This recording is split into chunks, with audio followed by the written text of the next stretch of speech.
oasis. It's a place where the limits of reality are your own imagination.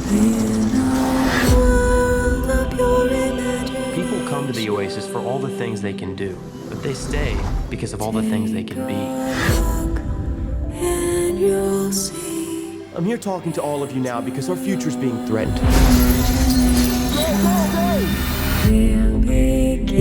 I just came here to escape, but I found something much bigger than myself. I found my friends. I found love. And now, people have lost their lives. No.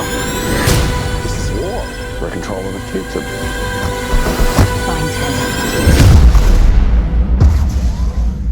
Welcome to the rebellion, Wade.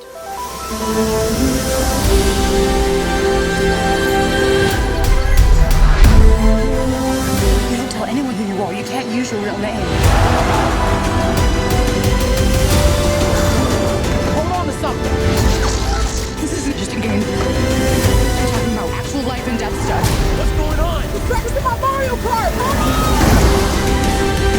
Ask yourself, are you willing to fight?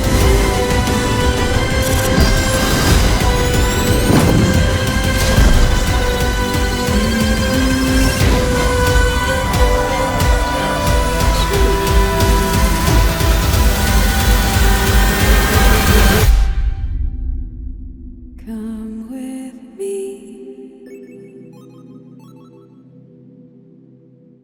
So Ty, you're only 21 years old, right? You're in Right. 1996, I believe.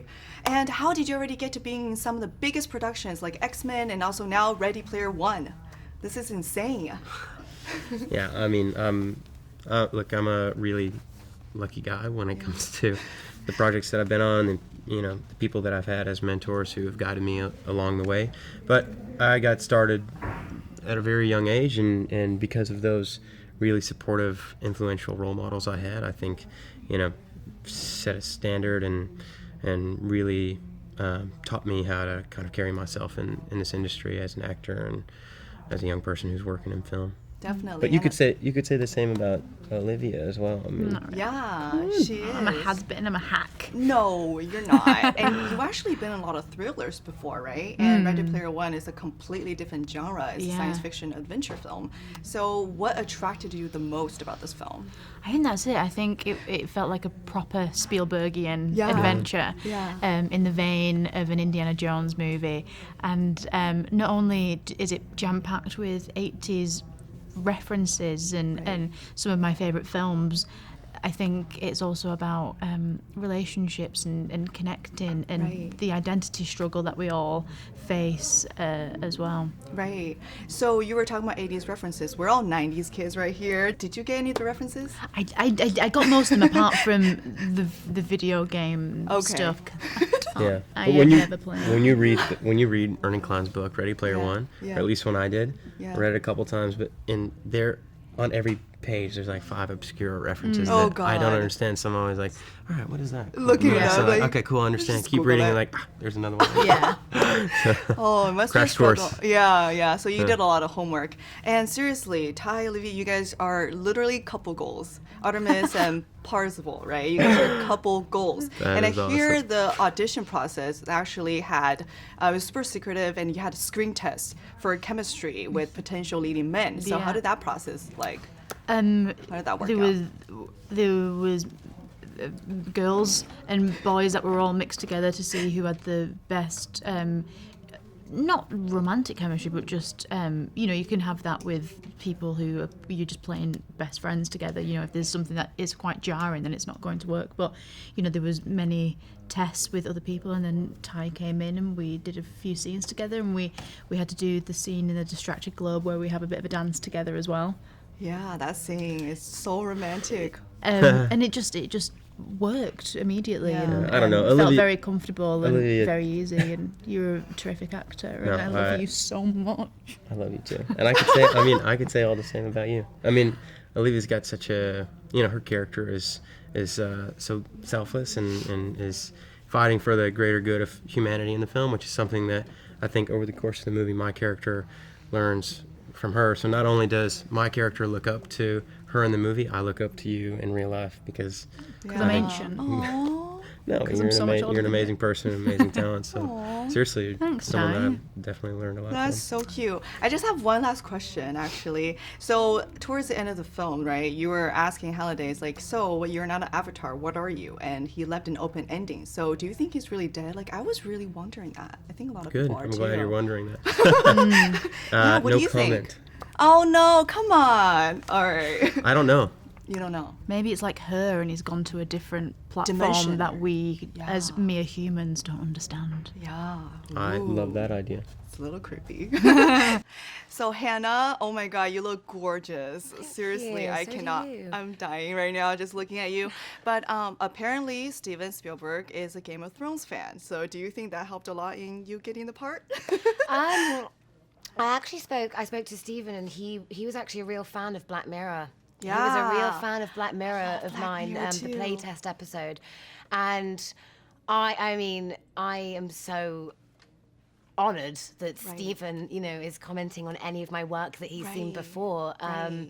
But it was, I think, yeah, he's a Game of Thrones fan, but I know that it was Black Mirror for him. Right. Let's talk about Black Mirror for a little bit, right? So every episode is a standalone story, but you were the only character that was able to come back for a second episode. Why do you think that know. is? You were able to break that trend. Oh my gosh, I don't know. It was amazing. I was like, thanks, Charlie Brooker. He's incredible. He's incredible. But I resonate. I mean, that Black Mirror for me. I'm such a fan of Steven Spielberg's amazing stories. I grew up on that. Right. And also Roald Dahl's Tales of the Unexpected. Just these dark standalone tales. I love dark And tales. I love it as well. And that's what Black Mirror is as well. It's Exactly. each standalone dark tale that kind of makes you feel happy or sad or weird. And I was so honored to be able to be in that world and to play that. That's awesome. And Ben, let's talk about your character in the film.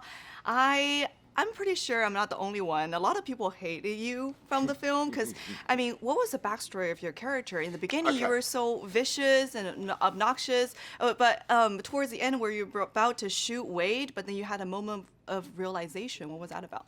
Okay, so let me tell you about Nolan. Nolan starts his life working at Gregarious Games. Now, I often draw the analogy that he's like one of the people who saw the Sex Pistols play at the Manchester Free Trade Hall, but he's the only guy that didn't get it.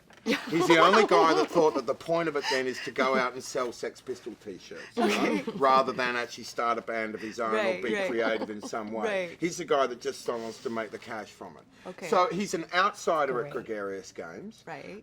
And then when the creator dies and stuff, he's just one of these guys that can maneuver really well. Right. But I think the reason that the thing happens at the end is because he still can recognize. Because there's some things in life that you just, it doesn't matter what. And it's also, it's over.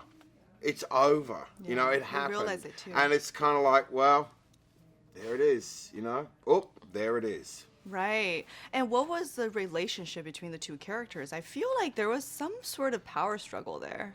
Oh, I mean, yeah. you would like Yeah. defy him, slap him. I mean, even though that was towards the end, but No, still, no. like, But- throughout the story. well-deserved. Yeah, but by rights, you know, like, I mean, come on. This is the person feisty. that should be, I mean, this is like, this is serious muscle. Yeah. You know what I mean? I Like, think, it's a serious piece of- Finale is so good at her job. She's amazing. She should probably be higher up than where she is. Yeah. 100%. I agree. And she's not. Yeah, she doesn't deserve to be where she is at the moment. And she's good. She's good at her job. Exactly. And how was working with Steven?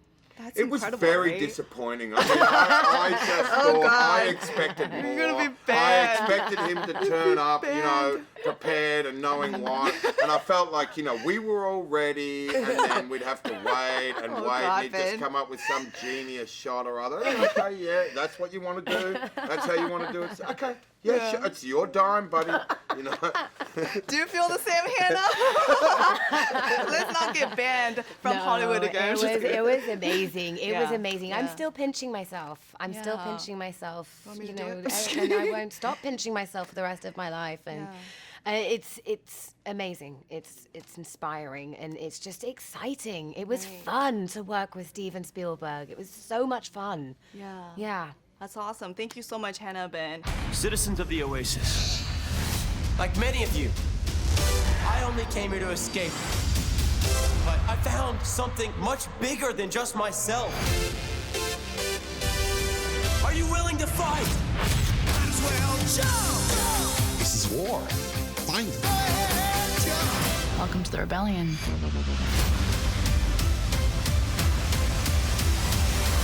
Ready Player One. Experience it in IMAX, March 30th.